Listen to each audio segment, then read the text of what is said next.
Assalamualaikum warahmatullahi wabarakatuh. Saya Rifki Alfayat. Saya berasal dari Sigli. Saya jurusan dari prodi budidaya ikan B. Saya sedang menjadi taruna di Politeknik Kelautan dan Perikanan Aceh. Di sini saya akan mempresentasikan hasil kerja saya yang berjudul pengaruh pakan dan kualitas air yang baik dalam hasil panen udang faname. Di Indonesia, udang merupakan salah satu ekspor yang sangat baik dari segi kualitas dan kuantitasnya. Indonesia adalah tempat yang sangat baik. Dalam perikanan, tambak merupakan objek utama dalam pembudidayaan udang faname ini. Udang faname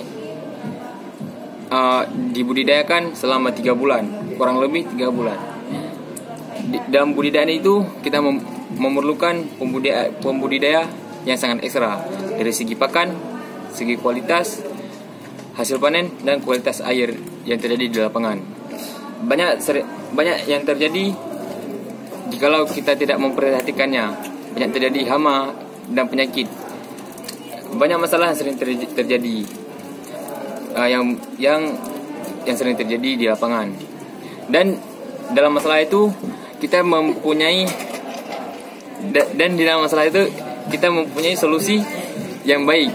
Yang pertama, masalah yang sering terjadi di udang faname yaitu bagaimana merancang prototip sistem kendali kualitas air tambak udang. Yang kedua, bagaimana mengimplementasikan prototip sistem kendali kualitas air tambak udang. Yang ketiga, bagaimana kinerja prototip sistem kendali kualitas air tambak udang. Itu merupakan rumusan masalah dalam air yang sering terjadi di masyarakat, dan dengan cara itu kita dapat mengadakan solusi yang sangat baik. Solusi yang pertama yaitu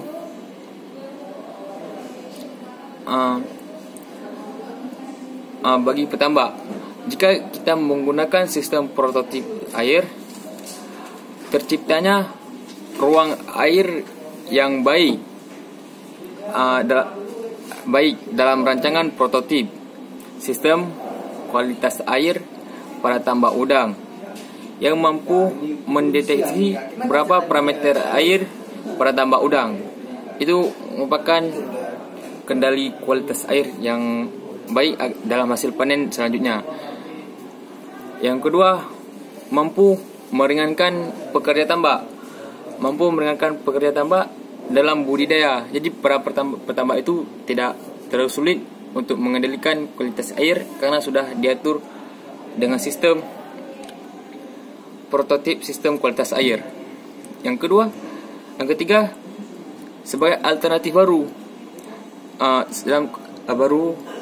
dalam prototip sistem kendali kualitas air dan bentuk kontribusi terhadap masyarakat untuk biar lebih masyarakat mengetahui bagaimana cara simple untuk membudidaya udang. Selanjutnya, memberikan pemikiran baru bagi masyarakat terkait pengembangan alat, yaitu alat prototip sistem kualitas air, sehingga menghasilkan produksi yang baik dan inovatif.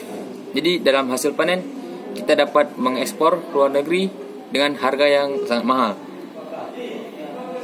Selanjutnya, meningkatnya kualitas budidaya pada tambak udang. Dalam itu kita dapat juga melihat hasil.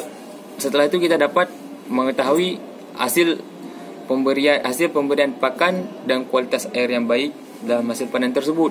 Jadi kita tidak terlalu susah untuk membudidaya udang faname.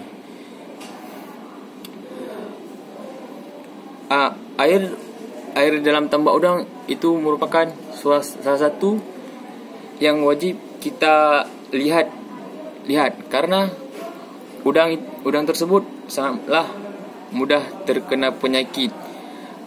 Jikalau udang tersebut terkena penyakit, maka hasil panen yang kita dapatkan itu akan berkurang dan tidak sempurna. Jadi kita akan merasakan kerugian dalam hasil panen ataupun tidak ada sempurna dalam hasil panen tersebut.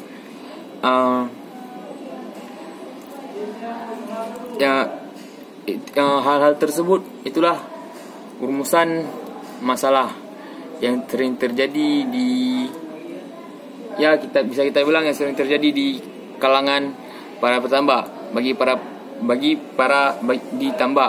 para pembudidaya, bagi yang ingin membudidayakan udang faname, disarankan atau dibolehkan dengan cara memakai sistem kendali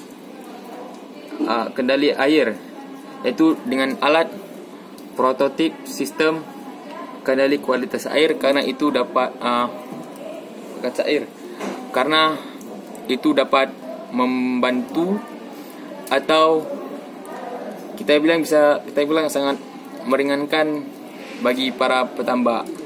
Yang pertama, dengan hasil tambak yang sempurna. Yang kedua, para tambak tidak terlalu sulit dalam pembudidayaan udang faname tersebut. Sekian dari saya akhiri. Assalamualaikum warahmatullahi wabarakatuh. Assalamualaikum warahmatullahi wabarakatuh.